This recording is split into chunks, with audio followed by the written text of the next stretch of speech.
Stranger Things opens up season 1 by introducing us to several tropes that we've been familiar with in one form or another in movies and TV shows for decades. A child with mysterious powers trying to escape the clutches of a secret government organization. A panicked parent who will stop at nothing to save her child. An older sister who is the girl next door type dating the high school jock, and a ragtag group of nerds that the main story focuses on. As the series moves through the first couple of seasons, Stranger Things makes several choices to show that it's not your typical run-of-the-mill coming-of-age sci-fi drama. One of these choices is the character development of Steve Harrington. Steve was introduced as the popular jock who was only interested in keeping his standing and serving his own desires. During the course of the first 2 seasons, Steve grows and develops into an empathetic and protective character, especially of the kids. Whenever the team splits, Steve often seems to be the lone adult left to accompany the original gang on their adventures. The show nods to the role Steve plays as the protector of the gang, or as he puts it, always the babysitter.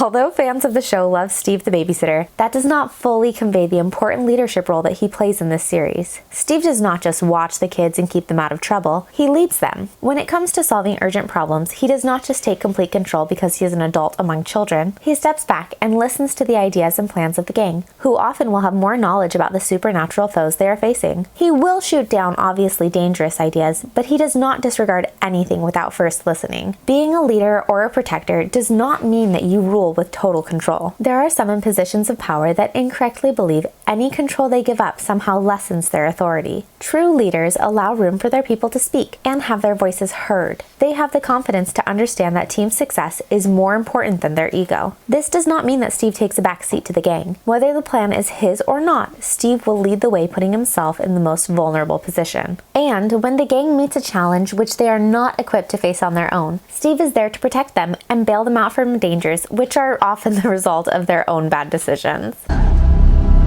He's insane. He's awesome.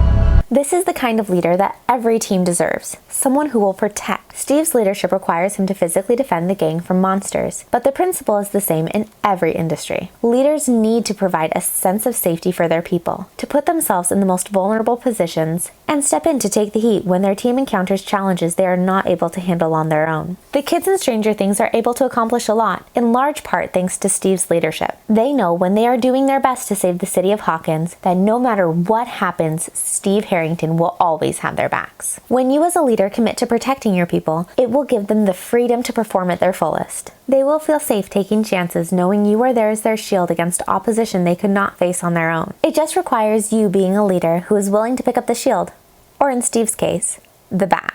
Till next time, keep on learning. Much of what I went over in the lesson can be found in Daniel's book, Mission First, People Always, which is available for purchase through the link in the description of the video. If you enjoyed today's video and want more leadership lessons, then be sure to like the video and subscribe to the channel.